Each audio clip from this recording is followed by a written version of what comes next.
Major alert, major red alert. All right, Russia has readied their nuclear weapons. All right, they are locked and loaded, and they are aimed at the United States and UK right now with the capability to hit the United States and UK. All right, missiles that have over a 7,500 mile range to take out the United States and UK are aimed at us right now, right? And this is all due to the escalation that's been going on inside of Russia. Russia has been getting hit inside of its internal borders time after time the past few weeks. There have been multiple attacks inside of Russia, and Russia is now saying that there's, quote, no other option. The only option to win against NATO is now nuclear. All right, that's what one of Russia's top commanders are coming out and saying as well. And now Russia is also readying one of their biggest nuclear weapons, their YARS missile system, that could potentially hit the United States or the UK. All right, so we need to be getting prepared. We need to be ready. We need to stay on top of this because it's more than just because people say, oh, this is too much. Nothing's ever going to happen. All right. Even if the US isn't hit by a nuclear weapon, if a nuclear weapon is used inside of Ukraine, even, this could rock global markets, rock global supply chains. Just everything could change overnight. We could see lockdowns inside of Europe, inside of the US, because look what's happening. These missiles are pointed at the US and Europe right now. So if something happens in the UK, they would be on even heightened alert, saying that we could be next. We could be the next potential target. All right. So this is real, guys. This could affect us. Even if you don't, even if your country is completely safe, you have missile defense systems, you have the best military in the world, whatever, you live in the United States, you think you're completely fine. What happens in the aftermath of a nuclear weapon being used and detonated? All right. That's what you also need to be thinking about. It just changes the landscape. It changes the global, it, shuffles the global cards a little bit when when Russia shows that we will use a nuclear weapon.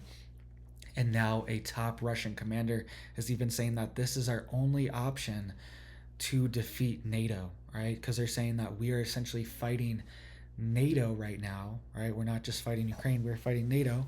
And we are not able to defeat them with conventional means, and our only option at this point looks like nuclear weapons. All right, so this is escalating, and this is not what we want. All right, and this is happening because NATO has recently greenlit drone attacks inside of Russia. Right, Russian bases have been hit. Russian nuclear bases have been hit with Ukrainian and U.S. drones. U.S. is sending tons of missile defense systems to Ukraine, all right? Very expensive Patriot missile systems are going to Ukraine right now. And the price of these are it's about 100 Russian drones to one Patriot missile uh, defense, all right? That goes out the cost wise, all right? So they are fighting NATO. There's no way Ukraine could afford all of these weapon systems. Russia is fighting NATO right now. So let's get into all this news that's happening here. And I wanted to just recap on something that happened too. A massive cyber attack also happened on one of Russia's biggest banks. This is something that we could see retaliation Russia do to the West. All right. We were warned a few months ago when all this popped off that we could see massive cyber attacks coming from Russia. And it's one of these things that cyber attacks are so sketchy. It could be from Russia, but it also could be from any bad state actor, and it could be blamed on Russia. Look at this Ukrainian missile that went into Poland, and it was blamed on Russia, and it almost caused a Article 5 response from NATO, right? And it was Ukrainian. It wasn't even a Russian missile. Cyber attacks are possibly even more sketchy than that because they can be masked, and we don't really see the data either. Like, we don't see the data of where these cyber attacks are coming from, right? So one of Russia's biggest banks, major Russian bank, faced a cyber attack, all right? So let me get to my screen here. Major Russian bank faces unprecedented cyber attack.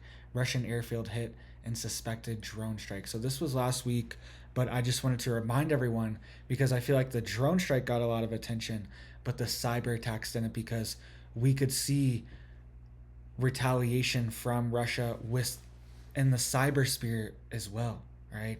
They could start hitting banks in the US and Europe as well, and they're completely vulnerable. Everything's connected to the internet, and they could definitely get into these systems if they really wanted to. All right, so just a little recap here.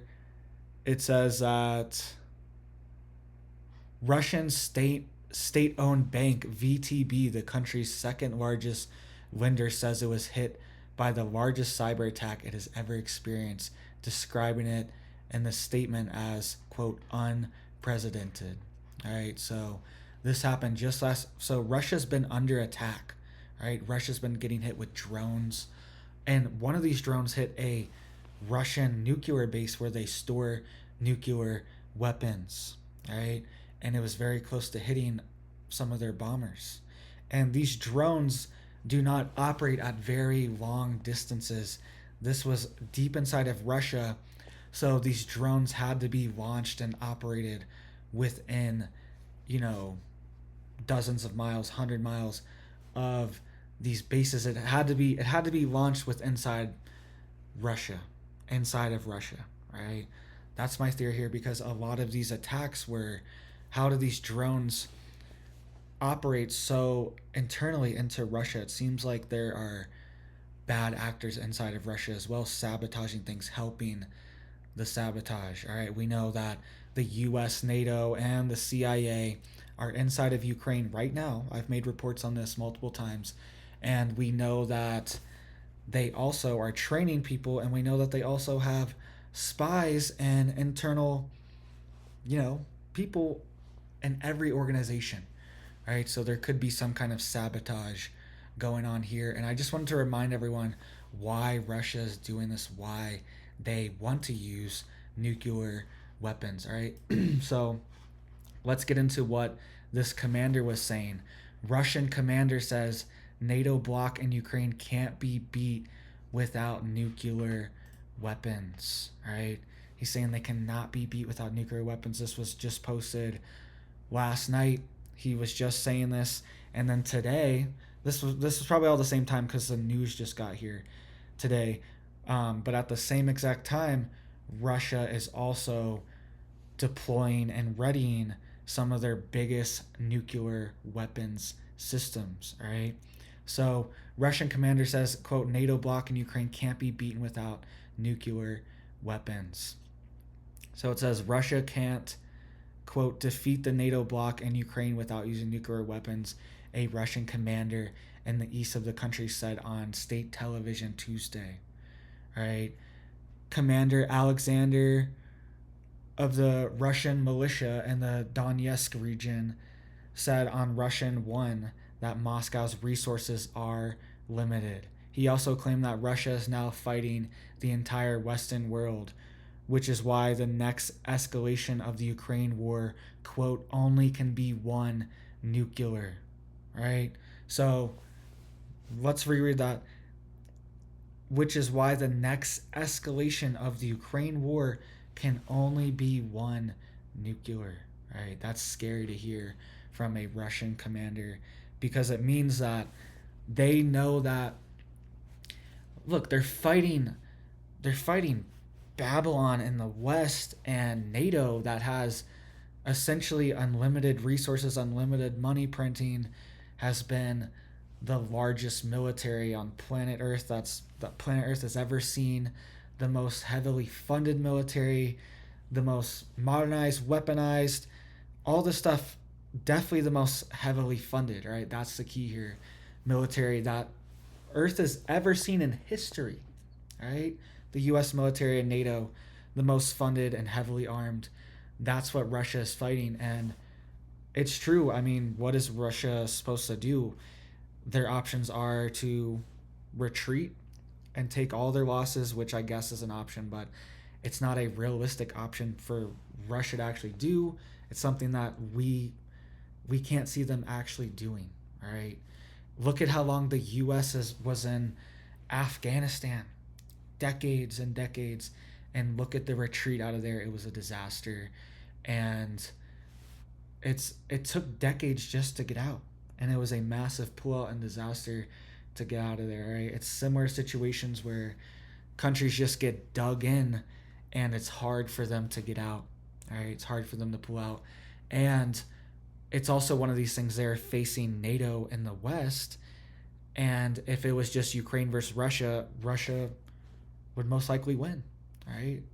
I mean, I think we could determine that if Ukraine had no external support, Russia would most likely win, right? That's kind of a given.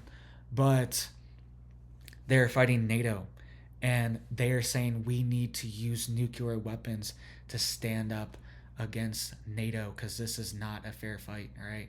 Quote, we don't have the resources to defeat the NATO bloc with conventional means, but we have nuclear weapons for that, all right? This is scary. Everyone's getting backed into a corner. Even NATO's backing themselves into a corner by depleting all of their resources. We're depleting all of our special equipment and special weapons that we need for a war. We're depleting it with Russia, so NATO's kind of like, we kind of need to like knock Russia down right now. We kind of need to take them out while we can, because if we pull back now, we are completely depleted. Our arsenal is depleted. This is true, all right? And what does this mean for just the madman side of it? Of there's not a single person here that has figured out how to get peace, figured out how to bring peace and stop this nuclear threat hanging over our heads all the time, right? It's one of these things that it slows down and then it flares up, right? Slows down, nuclear threat, and then it flares up. We have moments like this where it's like, all right, we're on the edge again, and we need to be prepared. What comes next after a nuclear weapon is dropped too? It's more than just the bombs are dropped, people, there's casualties, all right? That's bad enough. What comes next? What kind of globalist system are they going to implement next after this? All right. So it says the Kremlin has not publicly responded to his comments last week. Russian president warned of the, quote, increasing threat of nuclear war, but said he viewed the Russian nuclear arsenal as a deterrent rather than a provocation. Right. So it's a deterrent. And think of it this way, if the United States was having drone attacks from Mexico, there was drone attacks flying from Mexico constantly, hitting our nuclear bases, the United States would be livid. The United States would be off the wall, off the charts, trying to figure out, we'd be invading Mexico, right? If there was drone attacks hitting. And imagine if there was also massive cyber attacks on like Bank of America or Chase.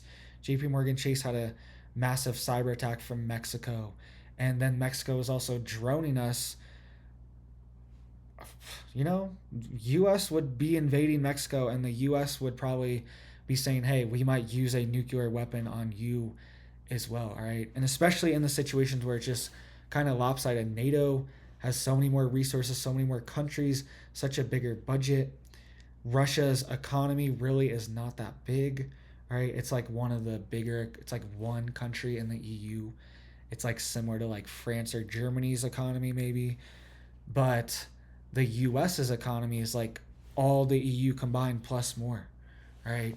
It's massive. That's why they have a massive military budget, right? It's like Germany or someone fighting all of NATO, or France fighting all of NATO using just their resources and budget. It would be hard for them to win, right? And that's essentially what Russia is facing, and they're saying that we might have to use the nuclear option to actually win this war, right? Because they're obviously not going to back down. And we're also seeing, and we'll get into the nuclear bombs being prepared in just a second, all right, inside of Russia, pointing at the US and the UK, all right, have the range to hit us at any moment. It could start at any moment. The article could have been that they launched, right? This is like how close we're getting. And China is also seeing lots of escalations too. If you didn't see my video earlier today on China. Go check that out. The US has declared economic war on China, guys. And it's serious, and China is going to respond. There's going to be even more supply chain issues and all this other stuff. So go check out that video if you haven't. Also follow me on Twitter down there below, just in case anything ever happened to me on YouTube. And I'm also going to start posting exclusive content on Twitter too for you guys. All right, so make sure you follow me on there. I just want to get my followers up. We're almost at 100, so go down there, make sure you get in early, and follow me on Twitter. So let's get into this. Taiwan reports record incursion by Chinese bomber aircrafts. All right, this is getting real, guys. We are seeing Russia and China pushing it, and they're saying we are not going along with this Western agenda. Putin even made a whole speech about it last month, saying that there's a bipolarization of the world. All right, the world used to just be polarized to one side. It used to be all Western. He's saying it's bipolar now. He's saying there's two poles. There's West and East, and China and Russia, India, Saudi Arabia, these BRICS nations. They're all coming together, and they are challenging the Western power. All right. So China has sent a record 18 nuclear-capable H-6 bomber aircrafts into Taiwan's air defense zone, the island's defense ministry said Tuesday, as Beijing continues to step up pressure on the self-ruled island. The 18 bombers, so 18 bombers flying into this air defense zone, right?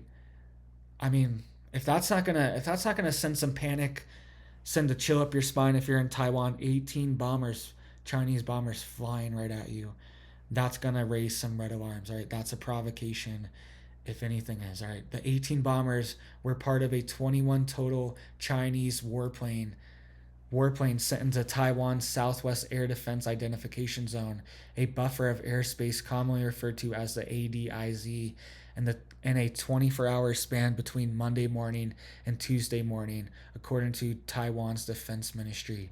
The ministry said it monitored the situation and employed its fighter jets as well as land-based missile systems to track the Chinese planes. All right, so I'm saying, imagine this was your country. 18 bomber jets fly over it. The U.S. would not tolerate any of this stuff. We would already be in a massive war, and the U.S. has said that we will defend Taiwan if China invades. Biden has come out and said it multiple times. He even said it while he was in Asia. He said it, right? I think he was in Japan or something when he said it. He might have been in Taiwan when he said it, but I think he was in Japan when he said it. So it was when he went on this Asian trip a few months ago, right? So it says the flights represent the largest number of H-6 sorties in a 24-hour period since Taipei began releasing daily data on Chinese flight incursions in 2020. An ADIZ is unilaterally imposed and distinct from the sovereign airspace, which is defined under international law as existing 12 nautical miles from a territory's shoreline. All right, so they're just getting right up in the buffer zone. It's like, the demilitarized zone in North Korea or something. There's a zone where it's technically not their zone, technically not their airspace, but they're getting right up on the edge of their airspace. And it's this zone where it's like, don't come in this zone unless it's serious. And they are coming in with 18 of their bombers, right? So it's just another provocation, and it just shows that there's a divide, right, between the East and the West, China and Russia. All right, they want to challenge. There's going to be a global governance. There's going to be a world governance, and China wants to be the leader of it, right? The Western leaders want to be the leader of it, but China wants to be the leader of it too, right? They're all moving towards the same goal of global governance, lockdowns, control, isolation, manipulation of the population, everything, depopulation. They're all moving towards the same thing, but they don't have an agreement on who is going to control everything and run everything when it really goes down. That's what they are not in agreement on, right? And China is kind of doing their own thing. They're implementing the depopulation agenda and this globalist world governance agenda, but they want to be in charge of it. They want to be the leaders of it. And the West wants to implement the same exact agenda, but they want to be the leaders of it and control of it too. That's why this world governance thing has never worked. That's why it won't work. It's bound to fail because of this exact reason. No one person, no one group can just control everything. There's going to be other groups, other people, other ideas that challenge it, and it's very hard for it to stay in power and for it to stand. But they're moving along with it. All right, so let's get into some of this other stuff. So Putin readies massive YARS nuclear missile capable of hitting the US and the UK. All right. This is what's happening right now. They're preparing this right now, and this comes as this Russian commander saying we have no other choice. All right. So he's saying we have no other choice. At the same time, they're readying the YARS nuclear missile. All right. So this could be saber rattling. This could be a message. This could be a signal. But it also could be the thing where they can just hit the button and it's ready to go. All right. Because Russia is getting attacked every single day. What if this attack on this Russian nuclear base actually hit a nuclear capable bomber that had a nuke on it and they forced a nuke to detonate inside of Russia, right? This could happen at any moment. This could happen very suddenly at any moment. We really don't know. So it says Russian tyrants. That's what they're calling it. That's what they're saying here. New York Post. So they're just saying Putin has reasserted his nuclear threat against the West by appearing to prepare for combat use a massive nuclear missile that is capable of hitting both the US and the UK. Sorry, I'm reading on this really small version here. It's hard to see. Footage released Wednesday shows the installation of a massive Russian YARS rocket into a silo at the Kozlik military compound in the Kaluga region southwest of Moscow. All right. The intercontinental ballistic missile has a range of 7,500 miles and was installed in a silo launch pad using a special transport and loading unit, according to the Mir. The YARS missile complex has a capacity 12 times greater than the American bomb that destroyed Hiroshima, Russian newspaper reported. In October, amid high tensions over the war with Ukraine, Putin oversaw the launch of similar YARS missiles to test Russia's response to a possible nuclear attack. And there's a picture of it right there. The YARS missile complex has a capacity of 12 times greater than the bomb dropped on Hiroshima. All right. We have much more powerful nuclear weapons than that even now. But the point is the range has 7,500 mile range. This could be launched inside of Russia and could hit the US or the UK and obviously anywhere inside of Europe, right? Russia has reportedly been showing off its atomic weapons ahead of annual Strategic Missile Forces Day on December 17th. Missile Force Commander Colonel Sokolov said the latest drill was meant to send a message to the West since both the US and Europe are within the missile's range. Quote, the importance of this operation lies in the fact that the missiles will be put on combat duty on schedule. Quote, the homeland will get another nuclear missile weapon, which will make it possible to solve any task at the strategic level. So they are also getting prepared for this too. They're worried too that they could see more attacks inside of Russia, and they want to be strategically prepared to launch these missiles at any moment. That's what I'm saying. These bases are getting hit. These banks are having cyber attacks. They want to be prepared to launch their missile at any moment. The Russian Defense Ministry said Wednesday it took several hours for the missile to be installed in the silo using a special transport and loading unit. The missile base is undergoing renovations. All right, so what do you guys think about this? Do you think this is a real threat? Do you think this is saber rattling? I I get worried about this sometimes, and then there's other times where I'm like, I don't know. It's probably just saber rattling. It's probably nothing. This is probably regional. But then there's other times like this where commanders are coming out and saying there's no other options, and Russia has already been hit internally multiple times. It just makes you think that this could be a solution for them, and this could be a real option for them if things continue to escalate. So let me know what you guys think about this. Let's pray for peace, right? Let's hope that there is peace, because even a nuclear weapon, a strategic nuke being detonated in Ukraine, could cause devastating impacts, could cause lockdowns. We saw EU officials come out a few months ago saying that they are preparing for, quote, mass panic buying, and, quote, people to flee the cities in mass as well too. That's what they're worried about, and that's what they're saying they're getting their military ready for, all right? Because they don't want people to just panic if a nuke is dropped and go live out in the woods and go panic buy. They're saying that they want to have a plan for when this happens. So what's your plan? Would you go panic buy? Would you run out in the woods? What's your plan? I would just stay right here. I have my resources. I'm already out in the country, and I would stay here prepared. So hopefully you're trying to get in a similar situation like that where something happens, you just stay where you are. You don't have to panic. You don't have to go buy anything. You don't have to go out in the woods or anything. You just stay right where you are. So let me know what you're doing to get prepared. Stock up on stuff, guys, because most people are going to survive a nuclear detonation. It's going to be very localized, but what's the aftermath to the economy, to the environment, to weather systems, weather patterns could be affected. They've done studies on this, how a limited nuclear war between India and China could affect weather patterns for decades and lead to billions of people of starve, right?